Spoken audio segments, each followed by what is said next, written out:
María Corina Machado siempre había sido una figura que generaba tanto admiración como temor en la política venezolana.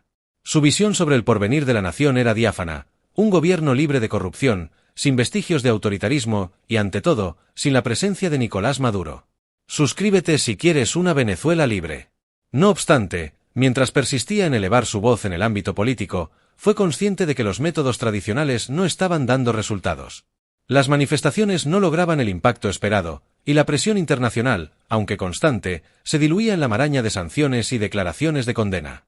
Mientras tanto, Maduro continuaba en el poder, como una sombra que no se desvanecía. Un día, mientras revisaba su correspondencia en su oficina, María Corina recibió un mensaje que, a simple vista, parecía inofensivo.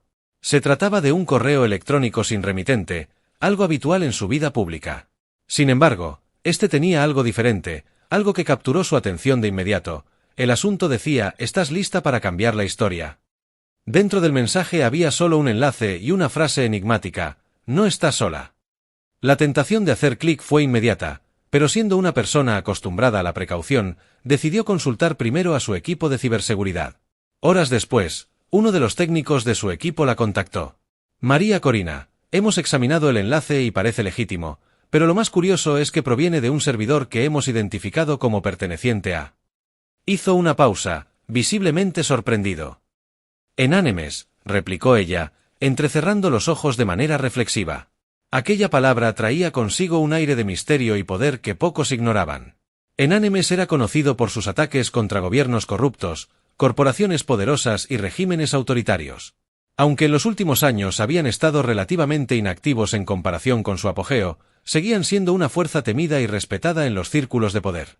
«Sí, y parece que quieren hablar contigo», confirmó el técnico. María Corina tomó una decisión rápida.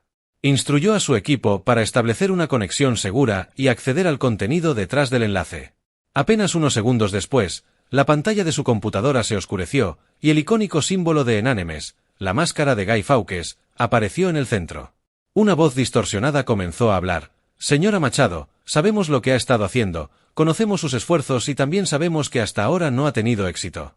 No venimos con promesas vacías ni discursos de esperanza. Traemos una oferta, unamos fuerzas. Usted tiene la determinación, nosotros contamos con los medios. Juntos, podemos cambiar el rumbo de Venezuela. Si está interesada, continúe esta conversación. Si no, cierre este canal y nunca más volveremos a contactarla. Pero piénselo bien, porque no habrá una segunda oportunidad». El corazón de María Corina latía con fuerza. Sabía que esto no era una simple propuesta, se trataba de un riesgo inmenso, pero también de una oportunidad única. Estaba en una encrucijada, una de esas raras oportunidades que, si se aprovechaban, podían alterar el curso de la historia. Finalmente, habló con firmeza: «Estoy interesada». La pantalla permaneció en silencio unos segundos antes de que la voz distorsionada retomara la conversación. «Bien, aquí es donde todo comienza. Maduro ha mantenido su poder no solo a través de la fuerza bruta y la represión, sino también mediante una red de ciberinteligencia que va mucho más allá de lo que la mayoría imagina. Su control sobre los medios, las telecomunicaciones y las instituciones financieras es más profundo de lo que muchos creen. Si realmente quieres derrocarlo, necesitas desmantelar esa red, y nosotros podemos ayudarte a hacerlo». El plan era audaz, casi imposible en su magnitud. Enánemes explicó que Maduro y su gobierno tenían una serie de servidores encriptados, algunos ubicados en Venezuela y otros repartidos en diversas partes del mundo. Estos servidores contenían información crucial sobre las operaciones clandestinas del régimen, desde tratos con narcotraficantes hasta acuerdos secretos con gobiernos extranjeros que apoyaban su mandato. Además, almacenaban datos sensibles sobre cuentas bancarias ocultas para mover grandes sumas de dinero fuera del país. El objetivo sería exponer esa información al público y a las agencias internacionales, desestabilizando financieramente al régimen y socavando su credibilidad. Pero eso no era todo. Enánemes también tenía acceso a los sistemas de monitoreo interno del gobierno. Sabían dónde estaban los ojos y oídos de Maduro, las cámaras de vigilancia, las intercepciones telefónicas, los correos electrónicos. Todo lo que el régimen utilizaba para espiar a sus opositores y mantener el control sobre la población. Si lograban interrumpir esos sistemas, aunque fuera temporalmente, crearían un vacío en la capacidad represiva del gobierno. El siguiente paso sería un ataque sincronizado a las redes de comunicación del país. Apuntarían a los sistemas de telecomunicaciones controlados por el gobierno, paralizando la propaganda oficial y evitando que las fuerzas de seguridad pudieran coordinar sus acciones. María Corina no podía creer lo que estaba escuchando. Era un plan extremadamente complejo, pero brillantemente orquestado. Sabía que si algo fallaba, no solo podría costarle su carrera política, sino también su vida. Sin embargo, era consciente de que Venezuela había llegado a un punto en el que las acciones convencionales ya no eran suficientes. Había llegado el momento de arriesgarlo todo. Corina empezó a colaborar de manera estrecha con Enánemes, siempre manteniendo contacto a través de canales cifrados y altamente seguros. Aunque desconocía quiénes eran o de dónde provenían, la efectividad de sus acciones era incuestionable. Día tras día, recibía información más detallada sobre la estructura interna del gobierno de Maduro, incluyendo sus debilidades y los puntos vulnerables que podían ser explotados. Al mismo tiempo, Enánemes avanzaba cuidadosamente en la planificación de sus ataques cibernéticos, asegurándose de no ser detectados. Finalmente, llegó el día que habían denominado Día Cero. Todo estaba preparado para ejecutar una serie de eventos precisos que golpearían al régimen en múltiples frentes. La primera fase comenzó con una filtración masiva de documentos confidenciales. Enánemes logró penetrar en los servidores gubernamentales y extraer información comprometedora sobre la élite chavista, revelando sus fortunas ocultas en paraísos fiscales y sus vínculos con cárteles de narcotráfico. Esta información fue distribuida a periodistas internacionales y organizaciones de derechos humanos, quienes la difundieron a través de plataformas globales, provocando un impacto inmediato. Las redes sociales se inundaron con la noticia, y aunque el gobierno intentó bloquear el acceso a la información dentro de Venezuela, Enánemes ya había anticipado esta reacción y lanzó una campaña de praxis que permitió a los ciudadanos acceder a la verdad mediante canales alternativos.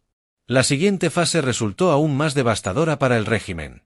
Durante la madrugada, los sistemas de telecomunicaciones del país comenzaron a colapsar.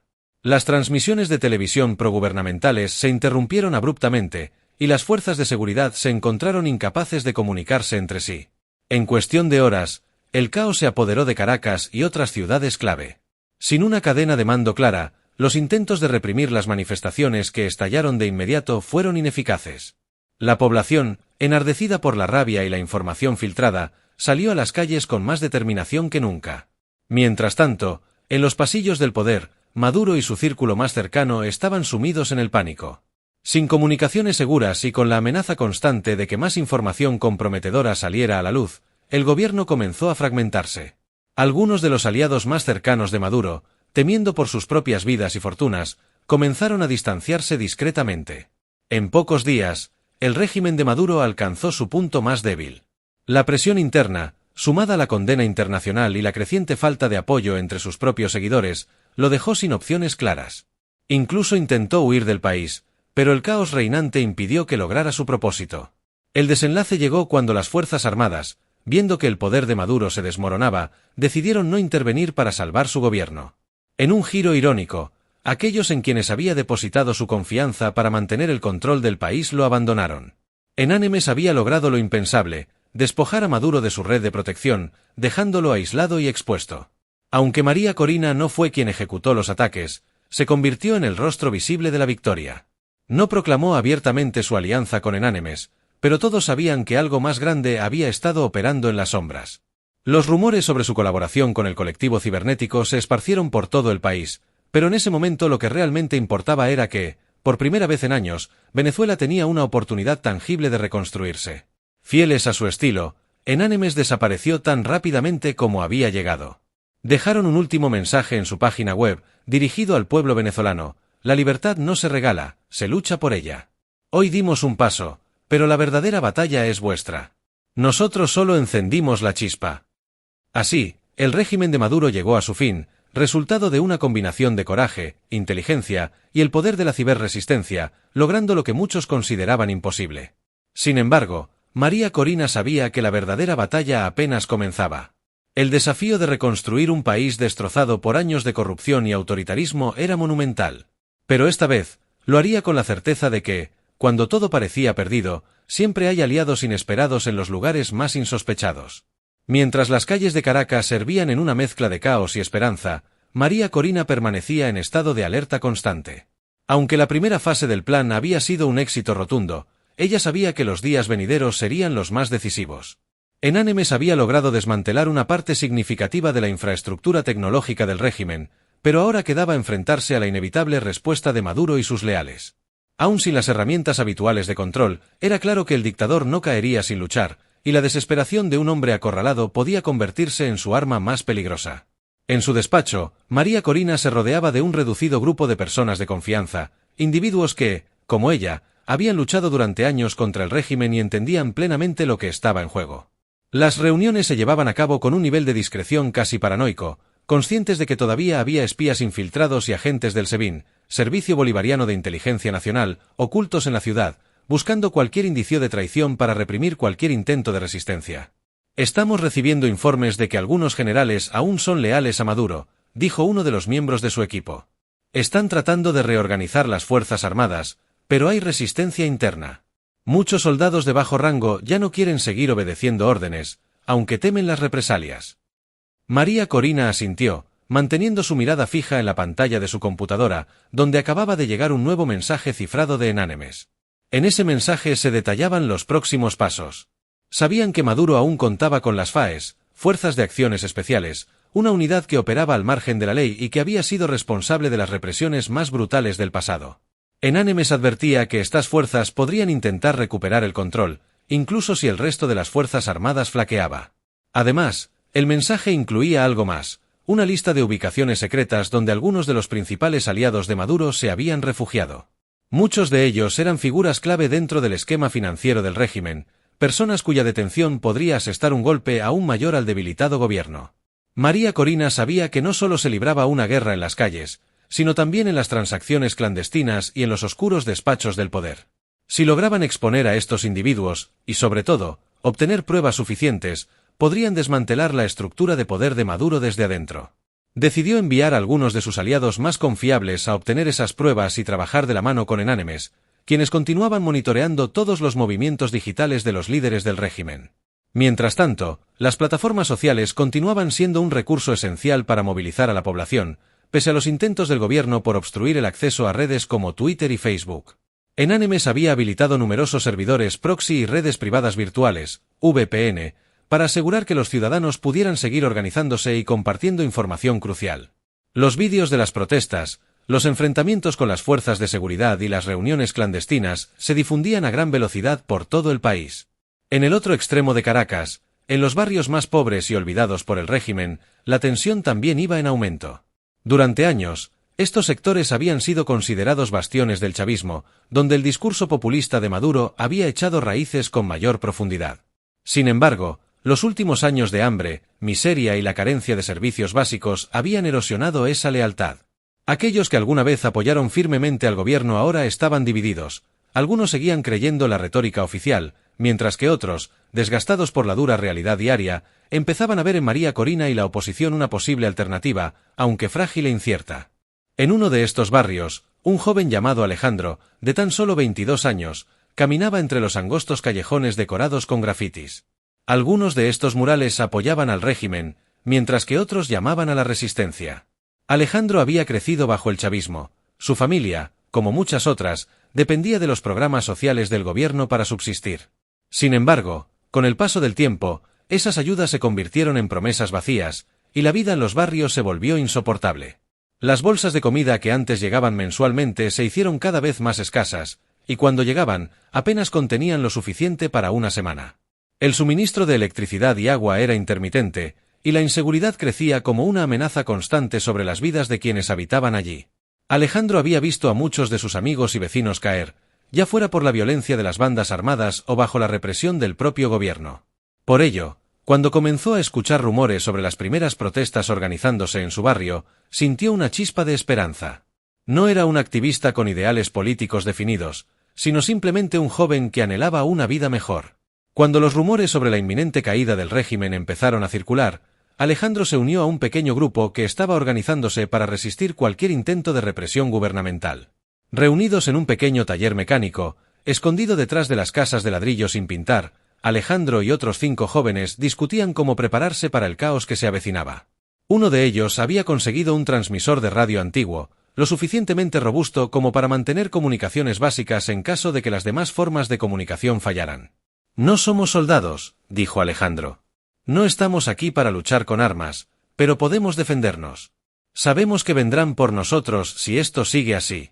Tenemos que estar preparados. Otro de los jóvenes respondió, si las FAES entran al barrio, no tendremos mucho tiempo. Necesitamos saber quién está de nuestro lado y quién no. La conversación era tensa, todos sabían lo que estaba en juego. Ya habían visto en las noticias los horrores que las fuerzas especiales habían cometido en otros barrios donde las manifestaciones habían intentado surgir. En ese momento, mientras el grupo debatía sus opciones, un estruendo de gritos y bocinas retumbó desde la calle. Alejandro y sus amigos se acercaron a la ventana rota del taller para observar lo que estaba sucediendo. A lo lejos, una multitud empezaba a reunirse, la gente del barrio había comenzado a salir a las calles, inspirada por las noticias que llegaban desde el centro de Caracas. No había una organización clara, pero la rabia acumulada tras años de miseria y abusos estaba comenzando a tomar forma de manera cruda y poderosa. Alejandro se volvió hacia los otros jóvenes. «Es ahora o nunca», dijo, con la voz entrecortada por la mezcla de miedo y emoción. «Tenemos que unirnos a ellos». Sin más palabras, el grupo salió del taller y se unió a la creciente multitud que marchaba hacia la carretera principal. No tenían armas ni escudos, solo llevaban consigo su ira, su desesperación y una pequeña esperanza de que, tal vez esta vez, podrían marcar una diferencia. María Corina seguía a distancia el desarrollo de los acontecimientos, consciente de que, cuanto más personas se sumaran a las protestas, mayor sería la presión sobre el régimen. Pero también sabía que Maduro no se quedaría de brazos cruzados. Las FAES, los colectivos armados y otros grupos leales al gobierno podrían atacar en cualquier momento, lo que elevaría aún más el costo de la lucha por la libertad. Los canales de comunicación con Enánimes permanecían abiertos. El colectivo seguía trabajando en las sombras, rastreando las comunicaciones internas del gobierno y escuchando los murmullos de miedo que comenzaban a resonar entre las filas del chavismo. Algunos altos funcionarios del gobierno, aterrados ante la posibilidad de ser expuestos o arrestados, ya habían comenzado a intentar escapar del país. Enánimes filtraba esa información en tiempo real, y María Corina la utilizaba para aumentar la presión sobre actores internacionales. Había rumores de que ciertos militares de alto rango estaban dispuestos a negociar, pero María Corina actuaba con cautela. No deseaba que el país se sumiera en una guerra civil, pero tampoco podía confiar en aquellos que, hasta ese momento, habían sostenido el régimen de Maduro con mano de hierro. Con cada día que pasaba, la situación se volvía más tensa, y el destino de Venezuela se encontraba al borde de una transformación histórica. Suscríbete si quieres una Venezuela libre y deja tus comentarios.